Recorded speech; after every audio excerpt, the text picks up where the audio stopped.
Quand Snake se relève, on voit des feuilles à gauche là de la caméra. Je l'ai fait exprès hein, pour renforcer un petit peu l'effet jungle et tout. Donc Snake sort ses armes, et oui, il en a plusieurs. Vous voyez le côté CQC et tout. Une réplique de M1911A1 et un couteau en cold steel. Pour le couteau, je voulais un fer blanc, hein, je voulais vraiment un truc moisi, un jouet quoi, quand on était gamin. Mais manifestement, c'est introuvable, donc quand on tape couteau en plastique, on a toujours ça, hein, vous voyez.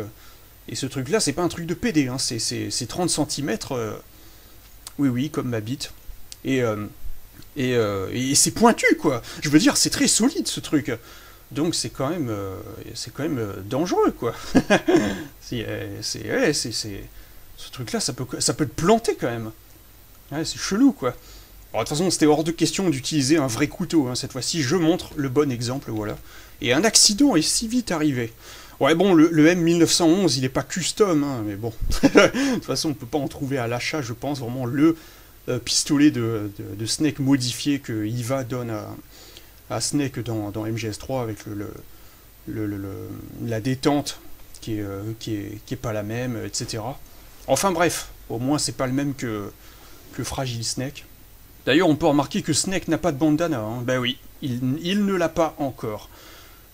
Et Johnny qui arrive, qui fait son entrée. Non, c'est pas Johnny, c'est juste un soldat lambda, voilà, qui n'a pas de nom, ou presque. D'ailleurs, il est crédité en tant que El Soldado hein, dans le générique de fin. Ça, c'est par rapport à Léon en vrai 1 et Léon en vrai saison 2, où t'as El Hombre et El Zombie. Voilà, énorme. Alors, en plus des bricoles que j'ai achetées, je voulais en plus acheter une réplique de AK-47 hein, pour les soldats du KGB. Ça aurait pu faire son petit effet, là aussi, mais ça m'a fait économiser 60 €. Encore une fois, je me suis fait arnaquer. Non, je me suis focalisé sur les trucs les plus importants. Hein. Donc voilà, ça, c'était pas le plus important, vous voyez. Je peux le remplacer par le flingue de Snake. Voilà, comme Oslo, malheureusement. Pour Oslo, d'ailleurs, j'aurais voulu un espèce de Makarov, un espèce de tout petit flingue. Ouais, un espèce de Walter PPK aussi. Vous voyez, un flingue dans ce genre-là, quoi. Mais malheureusement, j'en avais pas sous la main. Donc voilà, Snake qui se change en 3 secondes. Ça, c'est par rapport à MGS3, avec le système de camouflage, où t'as un soldat devant toi, tu ouvres le menu Start, tu changes de camouflage en une pression de bouton, tu reviens dans le jeu, et le soldat n'a pas bougé. Voilà, pas très réaliste, mais très pratique, quand même. D'où les paroles de Snake. Alors Snake, il a pris un camouflage de la même couleur hein, que le mur du bâtiment, ça tombe bien. J'avais un outfit qui était de couleur vert, voilà, un petit peu vert azur, on serait tenté de dire. Et donc j'ai utilisé une tenue de travail hein, que j'utilisais quand j'étais en stage à l'usine. Et l'illusion est pas trop mal. On pourrait presque le prendre pour une tenue militaire. J'aurais voulu me mettre des ceintures et des sacoches, hein, vous voyez, pour renforcer le truc. Mais malheureusement, j'en avais pas. Et donc, du coup, ça a fait un espèce de clin d'œil à City Hunter Retaliation. Voilà, le film amateur sur Nicky Larson que je vous avais présenté, vous vous rappelez, avec Mammouth en tenue d'usine. Voilà, c'était énorme là aussi.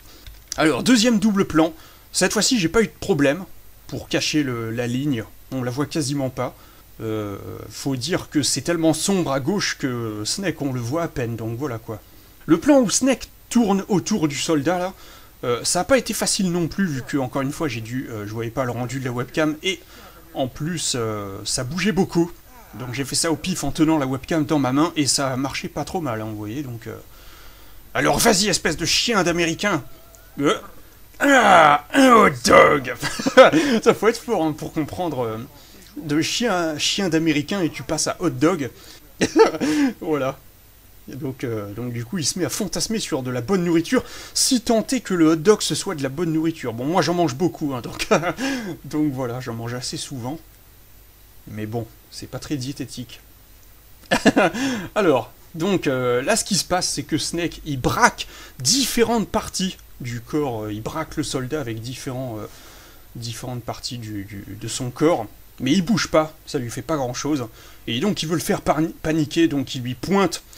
Si tu me pointes encore, tu peux être sûr que tu repars avec la bite d'un Tupperware. Il le pointe sur les parties génitales, hein, les parties intimes et tout. Et là, et ben, étonnamment, il se met à flipper, voilà, il se trémousse du fion, et il lâche un objet comme dans MGS2 et MGS3, où tu peux faire la même chose avec les soldats. Il a loot une calorie-mate, vous voyez. Comme dans MGS3, il y avait des objets calorie-mate qu'on pouvait manger comme les nouilles instantanées, ça nous rendait la barre d'endurance full, hein, donc voilà. C'est des espèces de substituts de repas hein, qui n'ont fait leur apparition qu'en 1980, donc dans MGS3 il y en avait, mais c'était déjà un anachronisme, voilà. D'ailleurs c'est assez marrant parce que, je sais pas si vous le saviez, mais Kiefer Sutherland, il a fait de la pub pour le Calorie Mate au Japon, normalement, avec un bus rempli d'écolières et tout, et quelques années plus tard, il fait le rôle de Snake. Donc voilà. C'est la boisson des héros. Non, c'est pas forcément de la boisson, c'est des gâteaux, etc. Voilà. Moi, j'en ai jamais mangé, mais pourquoi pas, hein. C'est des pharmacies hein, qui font ça, donc je sais pas quel goût ça doit avoir, mais à mon avis, ça doit pas être super bon. Enfin, je sais pas, j'en sais rien. Il faudrait que je mange. Peut-être que parmi vous, il y en a qui ont déjà mangé. Ça a différentes saveurs, hein, chocolat, etc. Bon, allez, revenons à nos moutons. Des fois, ça arrive surtout quand on est en extérieur, en fait. On peut voir que la caméra clignote, entre guillemets. Enfin, c'est l'image hein, qui clignote. Il y a des variations, mais très brèves, de luminosité. Ça vient du fait que j'ai laissé l'exposition automatique dans le logiciel de la webcam. Encore une fois, pour les scènes en extérieur, je pense que c'est obligatoire hein, de le laisser. Sinon, la qualité est à chier. Encore une fois, quand j'ouvre la fenêtre aussi, j'ai laissé ça comme ça.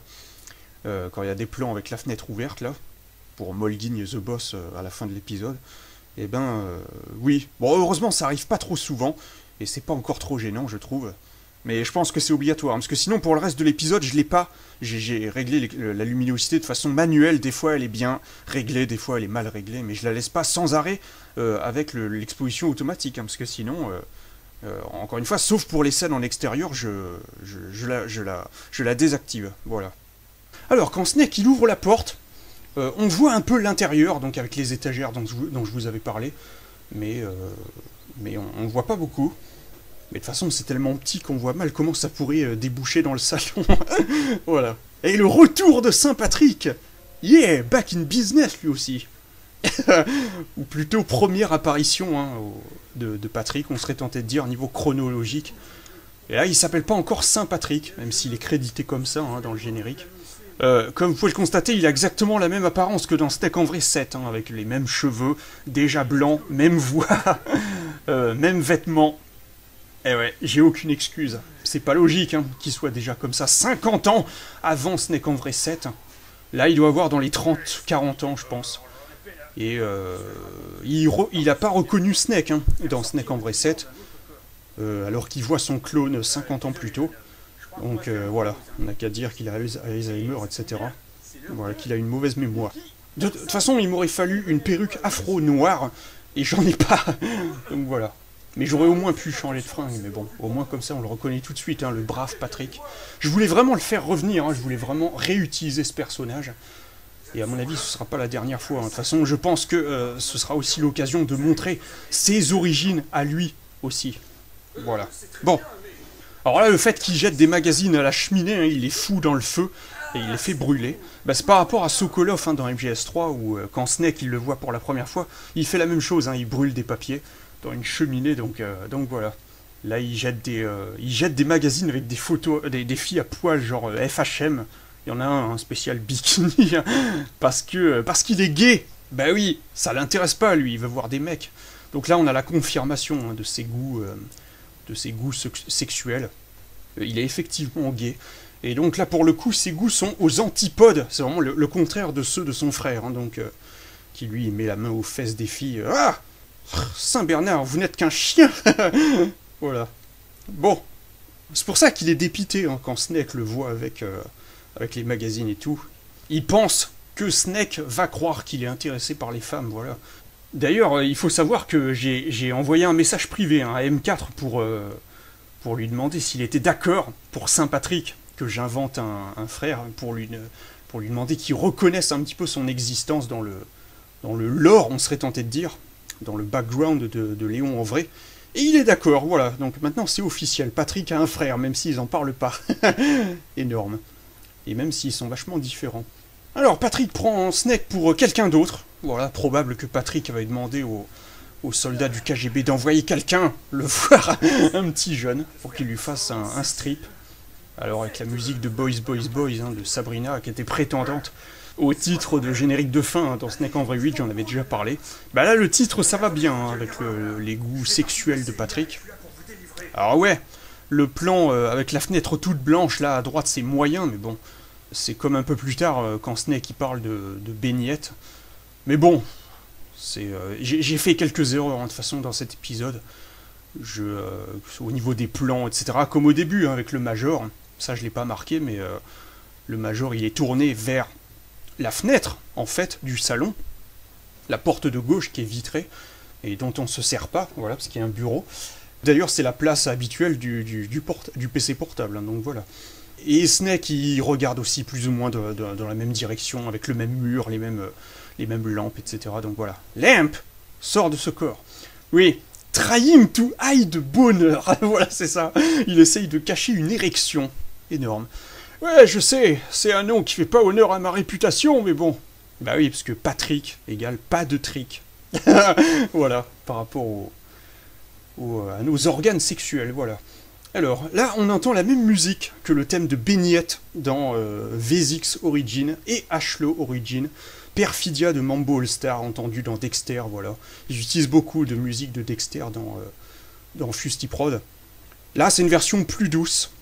Au début, je voulais pas prendre la même, ce thème-là, mais bon, disons que c'est parce qu'il parle de baignette, voilà, même si c'est très temporaire. Et que ça, c'est pas le thème de Saint-Patrick, voilà. On n'est pas à l'abri de l'entendre un petit peu plus tard, dans un prochain épisode. Alors, les blagues de Snake que personne ne comprend. Ça, j'ai dans l'idée d'en faire un running gag, hein, c'est-à-dire que ça arrive plusieurs fois. J'en ai d'autres en tête. Voilà. Là, quand Snake parle d'un certain Baignette, voilà, il parle du père de Leslie Baignette, qu'on peut voir dans V6 Origin. Après, comment il le connaît, ben ça, personne ne le sait. Mais on peut penser que c'est l'amant de Patrick. Voilà. Il nous parle aussi de Saint-Bernard. Là, il faut avoir lu Léon en vrai saison 3, hein, pour comprendre, encore une fois, en 64, Bernard, il avait effectivement 39 ans, hein, vu qu'on nous dit dans le livre qu'en 1950, il avait 25 ans. Voilà, et j'ai fait le calcul, hein, t'inquiète pas. Et il faisait une collecte de bananes d'Égypte, les Iratella, avec Oscar. Pour quelle raison? Eh ben ça... Donc Patrick nous parle d'une personne qui voit des fantômes. Voilà, ben c'est The Boss, hein, elle voit le fantôme de The Sorrow. On le verra plus tard dans l'épisode. Et oui. Voilà, Snack en vrai. Il y a plein de jeux de mots à faire avec Snake en vrai, de toute façon. Celui-là, il est pas mal. Et en plus, sur le site de Jerry Storm, il y avait un lien qui pointait vers mes Snake en vrai. Et il avait écrit Snack en vrai. Comme ça. Donc voilà. Alors, ouais, pour l'affiche, j'ai essayé de faire une affiche typique, hein, des années 60, avec des couleurs très flashy, comme le vert, orange, violet, ouais, qui sont très utilisées. Le symbole hippie, voilà, pour le haut de ouvert, 7 jours sur 7, etc. Ouais, c'est un espèce de restaurant. Au départ, j'étais parti pour faire Snake adossé contre le meuble, où il y a Soroloff un petit peu plus tard, avec tous les papiers et tout. Mais non seulement ça faisait un faux raccord, parce qu'un coup il est contre la table, après à côté du meuble, après de nouveau avec la table, etc. Même si bon, ça aurait été possible pendant que Patrick parle, il se déplace, mais bon. C'est surtout que j'arrivais pas à incruster l'image pour faire genre qu'elle était accrochée au mur, quoi, voilà, placardée au mur et avec une punaise et oh punaise. Et là, j'y suis pas arrivé. Je voulais même l'incruster temporairement dans le tableau avec le bateau là. Mais bon, j'ai laissé tomber. L'idéal, ça aurait été de l'imprimer, voilà. Mais là, j'ai pas de cartouche couleur. Alors là, j'ai créé l'affiche avec Photoshop. J'ai fait tenir j'ai pris une feuille de papier, hein, avec Snake dans l'épisode. Mais on voit très bien qu'elle est blanche, voilà. Alors qu'elle est orange en gros plan. C'est pas logique, mais bon. J'ai pris un screen là de la vidéo, c'est pour ça que c'est une image fixe. Et j'ai superposé l'affiche sur la feuille, qui de base est blanche, hein. J'ai retravaillé le screen de la vidéo là, et j'ai colorié l'image la feuille de papier en orange avec CTRL plus U. Voilà, j'ai fait une sélection manuelle, hein, pour ne pas colorer les doigts de Snake. Et j'ai choisi obscurcir dans le mode de fusion du calque pour l'image de moi quand je tiens une assiette là. Et voilà, ça a donné ça. Et Patrick qui regarde le cul de Snake hein, jusqu'à presque se casser la gueule. À la Nicky Larson, hein, on serait tenté de dire. Ouais, des fois il fait ça aussi. Alors, bon, Snake il refait la blague des animaux jetés dans la pièce du scientifique, comme dans Snake en vrai 2 avec Otekon. Sauf que là, on les voit, les animaux. Et encore une fois, ce gag, c'est déjà possible de le faire hein, dans MGS3. Il faut envoyer des animaux vivants par la fenêtre de l'endroit où il y a Sokolov et il réagira. Voilà. Mais là, il fait plus que réagir, hein, dis donc, il pisse dans son froc. Alors, quand je chasse la souris, c'est pas facile à dire ça, ben on peut voir que je me plante lamentablement hein, à la fin, que je me casse la gueule, mais un truc de fou. C'était pas prévu. Voilà. Évidemment, hein, je courais très vite, avec le centre de gravité très bas comme ça, là, donc c'est normal que je me suis senti attiré. Je suis attiré par le sol, voilà, c'est comme ça. Donc j'ai fait une espèce de roulade, je me suis bien rétabli quand même à la fin, avec le à la fin, là. Mais bon, au final, je l'ai gardé. J'étais pas sûr de le montrer à la cam ou pas, mais... pourquoi pas, hein, ça rajoute un petit peu de truc. J'aurais voulu rajouter un effet un effet de bang humoristique comme ça là, une espèce de saut ou de chute, une espèce de Boeing 747, voilà, excellent. Non, une espèce de chute humoristique, voilà, façon cartoon encore une fois. Ça aurait rajouté encore plus, mais bon. Quand Snake balance des animaux, ça se voit pas trop à vitesse normale, mais la caméra elle bouge. Ouais, elle monte ou elle descend. Pas réussi à la stabiliser. Et en plus, on voit que la cabane, il n'y a pas de fenêtre, hein, donc, et qui jette rien aussi. Mais bon. Bien, les chaussettes rouges. Je voulais faire une scène où Snake il se roule par terre de rire. Mais là, l'effet, c'est pas génial. On dirait que je suis en camisole et que j'ai mal au ventre. Et on voit l'escabeau, l'ombre, en bas. À peu près en ce moment-là, on entend Sorolov qui dit « Il va nous falloir un plan subtil !» pour se débarrasser du serpent, déjà. Mais ça, c'est une référence à une série télé qui s'appelle Black Adder, avec Mr. Bean, donc Rowan Atkinson. C'est un truc genre avec l'époque Louis XIV, mais je connais pas hein, cette série.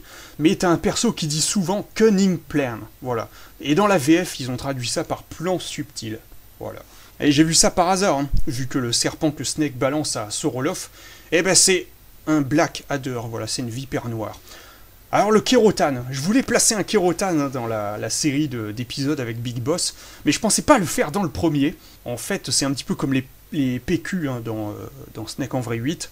Il cache quelque chose, il cache une gamelle, voilà, que j'avais oublié de retirer. Il ressort clairement hein, par rapport au reste du décor et il est un petit peu grand, mais je suis à taille minimum, hein, donc voilà. Pour ceux qui sont pas au courant, dans MGS3, il y a une espèce de grenouille en jouet, peut-être en plastique, qui s'appelle des Kérotanes. Il y en a, je crois qu'une 70aine peut-être dans le... Est-ce que ça se dit ça? Il y en a 7 dizaines, voilà. Plus ou moins 70, hein, je crois, dans MGS3, faudra vérifier. Et il faut leur tirer dessus, voilà, pour débloquer des bonus. Mais elles sont bien planquées, et elles font ce bruit qu'on entend dans l'épisode, là. Voilà. Je suis assez content de l'effet de disparition progressive, en fait, du masquage progressif du Kérotan. Donc il est caché par Snake, quoi, voilà, avec ses vêtements et tout. Il disparaît pas d'un seul coup, il disparaît au fur et à mesure, au gré des vêtements de Snake. J'ai utilisé un effet d'emporte-pièce ovale, voilà, et les images clés pour le déplacer. Alors, si on avance image par image, on voit les défauts, mais sinon, comme ça, c'est pas mal, quoi, voilà. Alors, Snake regarde à gauche pour voir s'il n'y a pas encore Saint-Patrick qui serait encore près de la cheminée. Et là, cette fois-ci, il voit Sorolov à gauche. Le monocle, je l'ai acheté une misère hein, sur le net. De toute façon, c'est toujours le même qu'on trouve. Il n'y en a qu'un et c'est toujours le même avec l'image avec le gars avec le chapeau là. Il est un peu merdique dans le sens où c'est un rond en plastique avec un espèce de verre de lunettes quoi, mais en plastique avec une lanière en caoutchouc qui s'enroule autour. Mais ça se déroule très facilement, ça tient pas beaucoup. Et j'étais sans arrêt en train de le remettre. Voilà. Et pour le faire tenir, c'est pas évident. Hein. Ça m'a fait perdre un temps considérable. Non, voilà, ça pouvait encore aller. C'est pour ça d'ailleurs que ce personnage-là, il est pas très expressif. Hein. Je fronce toujours les sourcils pour coincer le monocle, parce que il arrêtait pas de tomber aussi. Voilà. En plus, c'est un scientifique avec un balai dans le cul, donc ça tombe bien. Oui, il est un petit peu, comment on appelle ça? Un petit peu de tense, lui aussi. Voilà, dans sa façon de parler et tout, il est assez froid, avec la voix grave et tout, il est assez... peut-être un petit peu aristocratique, quoi, voilà, avec peut-être un petit peu flegmatique, voilà, c'est ça que je cherchais. Voilà, c'est le perso qui est comme ça. Alors le dialogue sur les piles à combustible, là c'est un dialogue de codec, hein, de Doctor, dans Metal Gear Rising Revengeance, voilà. Je cherchais un discours technique compliqué, etc., qui donne mal à la tête, voilà, pour que Snake s'embrouille et comprenne rien. Et j'ai tout de suite pensé à Doctor, ou presque, dans MGRR. Je vous avais dit, hein, dans ma vidéo de présentation, que ces discours, ils faisaient mal au crâne et qu'on comprenait rien. Bon, après, il enchaîne avec une phrase d'Anakin, hein, il commence à parler des piles à combustible qui en a différentes sortes, etc. Et après, il enchaîne avec une phrase d'Anakin, hein, dans Star Wars Episode 1, avec les connecteurs à induction. Si ta langue se fait prendre dans le faisceau, elle sera engourdie pendant des heures. Alors que dans le film, il dit la main, hein, je crois. Mais Jar Jar, il se prend la langue dedans. Donc voilà. Mais on l'entend pas beaucoup, donc je sais pas si vous avez compris. Alors, l'effet truc psychédélique, là, quand ça tourne partout, ça, je l'ai fait avec le mouvement de piste, hein, encore une fois, dans Vegas. Le souci, c'est qu'il y a du noir qui apparaît. Mais oui, hein. Et ça zoome aussi sur le visage de Snake en même temps. Voilà. Alors, quand Soroloff est surpris, je tends la main pour rattraper le monocle. Des fois j'y arrive, des fois non. Là je crois que sur cette prise là j'y suis pas arrivé. Je sais pas trop. Mais des fois je disais nice catch. Excellent. Alors, donc là Snake il a parlé trop fort. Et donc il a alerté les gardes, hein, ils se demandent quoi. Ou pas vraiment, vu qu'ils repartent aussi sec. L'histoire du mais non, c'est juste ton imagination. Hein? Ça arrive souvent aux gardes, ça. Bah c'est parce que ça arrive sans arrêt, quoi. Les gardes, ils disent ça sans arrêt dans les jeux vidéo et tout. On peut le voir dans Resident Evil 4 au début avec l'un des flics qui sort de la bagnole pour pisser et il dit ah, must be my imagination. Voilà, avec l'accent comme ça, tu vois. Et dans Conspiracy of Weapon of Mass Destruction, où ah, you imagine things. Voilà, et le truc explose à côté d'eux, c'est énorme. Voilà. Bon, et bien d'autres, hein, bien sûr. Alors, le rideau de fer, bah, c'est comme ça qu'on appelait la frontière ouest, hein, de la Russie, où le monde était découpé en deux, hein, entre guillemets, pendant la guerre froide. Dernier double plan, voilà, là, les persos sont vraiment face à face, comme je vous l'avais dit. J'ai été emmerdé avec l'ombre de Soroloff sur le mur, vu que, normalement, elle va jusqu'à Snake, hein, elle l'atteint. Donc là, je l'ai découpé un petit peu, vous voyez. Ouais, des latins, excellent. Non, Louis, par toi. Donc, vous voyez, ça allait jusqu'à Snake et je l'ai découpé un petit peu. Pareil avec l'effet d'emporte-pièce en halo, et du coup, on ne voit pas la coupure, hein, ou presque. Je crois qu'on les voit sur les documents, ben, à côté du coude de Snake, voilà. Mais sinon, on a l'impression que c'est un livre que c'est la fin du livre, en fait, donc là, normalement, il n'y a pas trop on le voit quasiment pas, je pense, à moins que j'ai pas vu. Bon, après, quel dommage, hein, que Vegas m'ait refait le coup des ralentissements, un petit peu au petit bonheur la chance, hein, quand il l'a décidé. Il y a certaines scènes qui ont été ralenties, et donc pas fluides, à la manière des anciens épisodes, comme dans la fin de Snake en vrai 8, hein, avec le trophée qui apparaît en haut de l'écran, Snake qui se dirige vers Oslo, ben là c'est pareil, hein, il y en a plus que dans Snake en vrai 8, j'aurais aimé qu'il y en ait moins, voire pas du tout, mais là ça a recommencé à un certain moment, t'as certaines scènes qui sont ralenties comme ça, comme à la fin, quand Oslo, il dit mais ça ne ressemble pas du tout à ça. Voilà, cette scène-là, elle rame et il y en a d'autres. Et là, ben, dans le double plan, t'as Soroloff quand il bouge les mains. C'est ralenti, tu sais pas pourquoi, donc c'est dommage. Hein. Parce que là, on a l'impression que je l'ai fait exprès, hein, pour le double plan, mais non, c'est indépendant de ma volonté. Hein. C'est Vegas qui ralentit certaines scènes, encore une fois. En plus, avec celui d'Oslo, 2 secondes plus tard, quand Oslo il sourit à Molguigne, et ben là ça rame plus là bizarrement, alors que c'est le même fichier de tournage, donc vous voyez c'est chelou.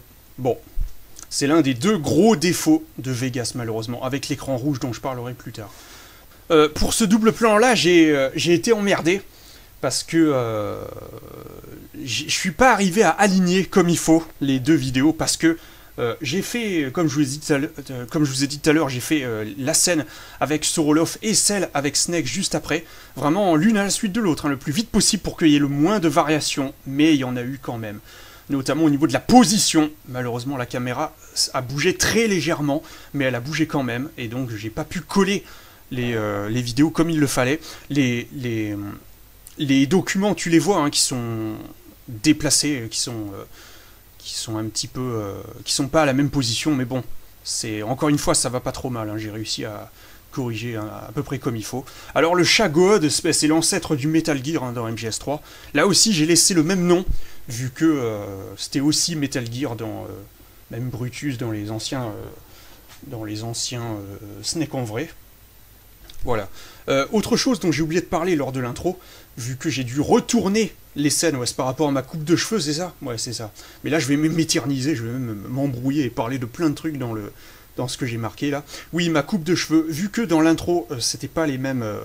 J'avais commencé à vous dire que c'était la scène de l'intro, c'est une scène que j'ai fait à la fin du tournage. Le tournage, il a commencé le 25 août et il a fini le 22 septembre. Donc, plus ou moins... J'ai mis plus ou moins 1 mois et demi, hein, pour faire l'intégralité de l'épisode, montage compris. Mais il y a un truc qui m'a freiné et qui a bien retardé l'épisode. C'est le fameux écran rouge, voilà, dont je vous ai parlé dans Vegas, que j'avais déjà eu dans Snake en vrai 8. Il était apparu avec la scène où le pain brioche, il tombe dans la lave, voilà, il se fout dans le feu. Et là, il est apparu de nouveau quand Soroloff et Snake rencontrent The Boss, voilà. Ça apparaît un petit peu quand ça veut, hein. Quand vous faites... Ce qu'il faut savoir avec Vegas, c'est que ça, c'est le gros défaut vraiment du projet, de ce logiciel, c'est que dès que vous faites des petits projets, ça va, il n'y a aucun problème.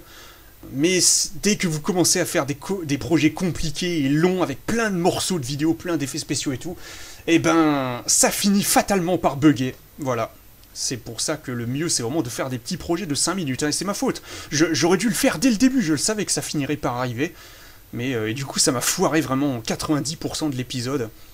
Des projets, hein, je parle. Pour bosser dessus après, ça a été vraiment horrible. Vous faites l'intro jusqu'à l'écran titre, vous arrêtez tout, vous créez un nouveau projet vierge, de rien, rien du tout. Comme ça, il n'y a plus de fichiers importés dedans. Et etc. Voilà, toutes les 5 minutes, vous faites ça. Voilà, mais la prochaine fois, je le saurai. Hein. Maintenant, je me ferai plus niquer, hein, donc je le ferai dès le début. Voilà. Parce que là, pour les 5 premiers fichiers projets, j'ai découpé en plusieurs projets, hein, mais c'était trop tard, mais bon, je l'ai fait quand même. Ça m'a foiré les 5 premiers. J'ai découpé en 9.1.veg, 9.2.veg, etc. VEG, c'est l'extension des fichiers projets, hein, dans Vegas. Et il n'y avait que les 2 derniers, donc le 6 et le 7, qui n'étaient pas... Donc c'est à partir du moment où Soroloff et Snake rencontrent The Boss, quoi, voilà. C'est à partir de là où j'avais refait de façon vierge, quoi, les projets vierges, mais les autres, je les ai fait des copier-coller pour les 5 premiers, pour tous les événements qu'il y a avant. Mais c'était trop tard, quoi, voilà, ça buguait quand même. Et donc pour tout, c'est quasiment 80% de l'épisode, encore une fois, pour tous ces événements-là, ces 5 projets, quand je devais modifier le moindre truc, hein, et je faisais une action, j'exagère, ça dépend des fois, voilà.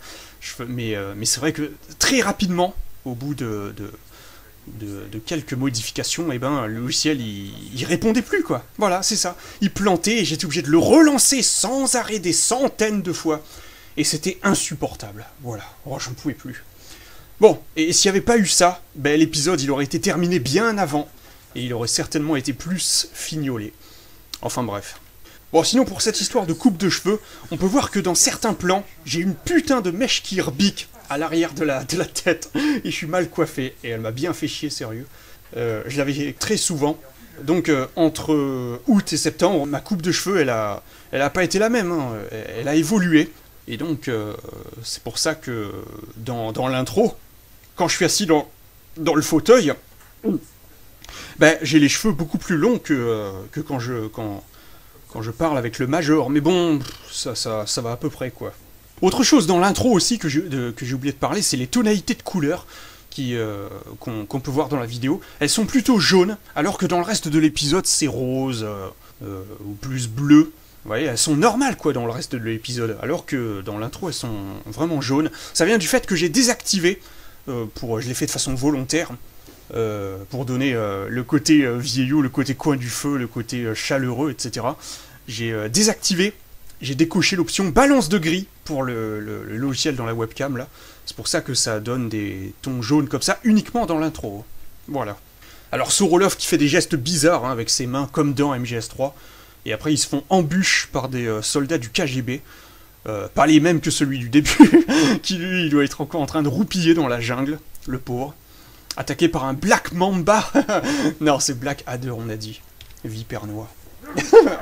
Là, les trois, ils ont la cagoule posée de façon différente, parce que j'arrêtais pas de la retirer et de la remettre. Et c'est tant mieux, ça fait qu'ils sont tous les trois différents. Oui, pour vérifier les vidéos et tout, hein, donc voilà. Et j'ai tout fait, hein, c'est horrible ce truc, hein. Surtout quand j'étais dehors aussi. Mois d'août, il faisait encore chaud, hein, donc voilà. Un petit peu comme l'épilogue de Snake en vrai 8. Et Oslo, voilà, qui arrive avec ses baskets blanches. Ah, c'est mieux que les chaussons que j'utilise de temps en temps aussi. Autre chose que j'ai oublié de dire aussi, c'est avec Patrick, quand il est agenouillé devant la cheminée, ça m'a fait bobo de rester dans cette situation pendant plusieurs minutes. Ça m'a fait mal aux articulations. Et donc, une fois j'avais mis un coussin dessous, mais on le voyait. Une fois je change sans arrêt de position. On le voit, malheureusement, on voit les chaussettes. Quand il dit « Ah, c'est vous! Vous tombez bien! Ça fait un moment que je vous attends, mon petit !» Ouais. Sauf que ces scènes-là, il aurait fallu les refaire, quoi, quasiment. Vu qu'on voit les chaussettes, mais bon. Ah, c'est mieux que les chaussettes rouges, hein, c'est sûr. Allez.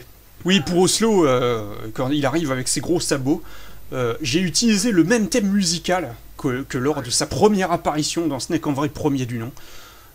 D'ailleurs, j'ai eu un peu de mal à la retrouver, cette musique, vu que j'étais persuadé que c'était vraiment dur comme fer, hein, que c'était une musique de MGS The Twin Snake. Non, c'était une musique de MGS3. Et oui. Donc dans Snake en vrai 9, il doit avoir moins de... Ah, il est adolescent, voilà, d'où la sucette que j'ai donnée à Oslo pour vraiment souligner le côté gamin, presque. Le côté jeune, hein, par rapport à ses futures apparitions dans Snake en vrai. Il prend Snake pour The Boss, comme dans MGS3.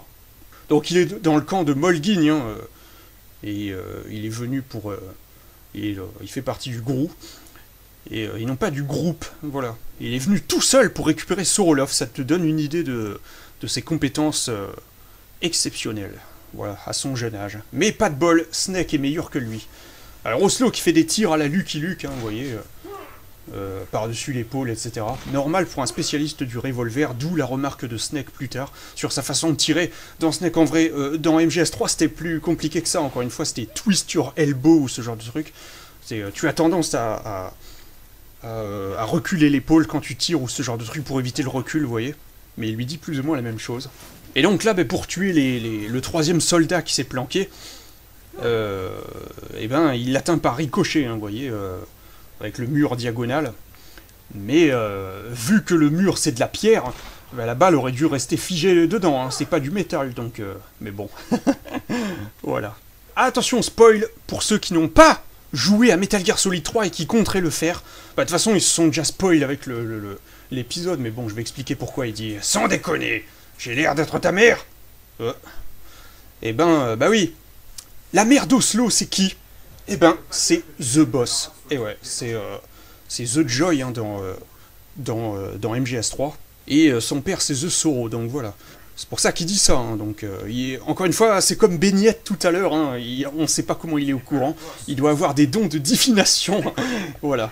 Oui, je voulais mettre des effets de sang qui giclent, et peut-être même des effets de sang sur la caméra ou sur les murs, ainsi que des bruitages d'impact de balles dans des balles dans le corps, donc des espèces de... Voilà, mais finalement je l'ai pas fait. L'effet de sang, j'ai essayé pendant longtemps quand même, hein, mais ça rendait trop mal, quoi. En plus, il y a deux façons de mettre des effets de sang pour un meurtre par balle comme ça, là. Soit vous mettez un nuage rouge, red mist, Voilà, donc c'est-à-dire une espèce de fumée rouge, quoi, voilà, parce que c'est dense, hein, le sang, c'est pas... Enfin, quand c'est des blessures par balle comme ça, là, c'est pas des trucs liquéfiés. Ou alors vous faites ça, d'ailleurs, hein, la deuxième solution, vous faites ça, vous faites des liquides qui giclent. Voilà. Donc moi, j'ai même pas essayé de mettre du Red Mist, hein, j'ai essayé de mettre du sang qui gicle, mais j'ai vu que ça rendait trop mal, ça apparaissait même pas une seconde, hein, on le voyait pas, et puis il fallait qu'il y en ait sur les vêtements du soldat, donc finalement voilà, j'ai préféré ne rien faire. Sinon on peut voir que quand le premier soldat meurt, donc celui qui est à côté du vase normalement, donc juste en dessous de l'endroit où ça ricoche là plus tard, et ben on peut voir que quand il meurt, j'ai mon bras droit je crois, j'ai l'arme qui tient à la main, j'ai le petit doigt en l'air. Et ouais, c'est un espèce de... Oh, c'est pas un tic, mais c'est pas voulu. Voilà, des fois ça m'arrive, même quand Oslo il tombe, quand il est plaqué au sol par Snake, on le voit aussi, quand l'écran tremble. Donc, des fois ça m'arrive, voilà, tu sais pas pourquoi. Je me demande s'il boit son thé avec le petit doigt en l'air. Voilà. Voilà, moment tendu hein, entre Snake et Oslo. Ils sont en situation de suspense et on a l'impression que ça va péter, comme il y en a souvent dans Snake en vrai, on a l'impression que ça va péter et hop, d'un seul coup, on part dans un truc complètement WTF avec une émission présentée par Patrick. Voilà, et presque une émission de variété avec du public et tout, le décor qui change. Remarque le papier plein, le papier plein, excellent. Le papier peint, ça s'accorde bien avec le truc, hein, en plus, donc avec le thème de l'émission, on serait tenté de dire. Voilà, c'est du grand n'importe quoi ce système de cette séquence émission. Mais bon, en même temps, heureusement que Saint-Patrick il est là, hein, parce que grâce à lui, ça rajoute un petit peu de folie, comme je disais tout à l'heure, ça rajoute pas mal d'humour, sa présence. L'effet du résonance du micro, là, quand Patrick y parle, eh ben, c'est... j'ai utilisé un autre plugin pour Audacity, mais cette fois-ci, c'est un plugin intégré à ma version, là. C'est la version combien, déjà? Bah attendez, je mets pause et je regarde, vu que justement, j'utilise Audacity, là. Bah, en tout cas, voilà, le plugin, il est intégré à la version 2.0.3, en tout cas celle-là. C'est le G-Verb, hein, le nom. C'est un effet de réverbération, apparemment, c'est ça. Bon, presque un effet d'écho, quoi, mais on peut modifier pas mal de trucs, la taille de la pièce, etc. C'est assez marrant. Et donc ce plugin-là, il est intégré à ma version, j'ai pas eu besoin de le télécharger, celui-là. Donc malheureusement, on sait pas c'est quoi le principe de l'émission, hein. Peut-être une série de questions-réponses, ou un clash verbal... Ouais, des plaidoyers, on sait pas trop, peut-être des épreuves plus physiques, on n'en sait rien en fait, hein, vu que Snake il interrompt l'émission avec un anti-jeu. Donc là j'explique ce qui s'est passé hein, au niveau de... Écoutez-moi bordel ah tiens, on dirait que Snake a l'air de vouloir prendre la parole. Non, tu crois, il gueule et il frappe sur la table. Le bruitage il est rajouté, hein, c'est pas... parce que je frappe même pas le truc, hein, ils ont des espèces de pupitres, t'as vu, c'est un petit peu n'importe quoi. Voilà. Donc, ce qui s'est passé, pourquoi le jeu s'arrête comme ça, là? Qu'est-ce qui s'est passé avec Oslo? Bah, Snake, il a fait un jeu de mots avec l'expression mettre la pédale douce. Ça veut dire vas-y doucement. Ouais, c'est ça, quoi, y aller doucement. Et Oslo, bah, il comprend qu'il sous-entend qu'il est gay, vu que pédale douce, c'est un nom de film, mais qui n'existait pas à l'époque. Hein. Mais, et peut-être même que l'expression pédale n'existait pas dans les années 60, c'est fort probable aussi, mais bon. Mais du coup, Oslo se vexe, et il veut le frapper. Bon, on peut remarquer qu'on ne voit pas Soroloff hein, sur le lit, quand il y a le plan sur Oslo et Snake. Mais quand c'est sur Oslo, on voit pas non plus le polochon. Voilà, une espèce de traversant, ça, comment ça s'appelle? Je vois, tout le monde a une façon différente d'appeler ce truc, mais bon, moi j'appelle ça polochon, voilà, comme dans La Petite Sirène. Et alors qu'on le voit quand il est avec Snake. Il y a quelques faux raccords hein, dans l'épisode, et ça c'est un euphémisme. Voilà, comme je disais tout à l'heure, quelques erreurs, etc. Alors, ouais, le décor change d'un coup. Parce que le décor de l'émission, ils n'ont pas été téléportés dans la chambre. Hein, c'était un décor, un espèce d'effet quoi, qui a été planté rapidement, on pourrait dire, pour l'émission, et qui disparaît quand elle s'arrête. Voilà.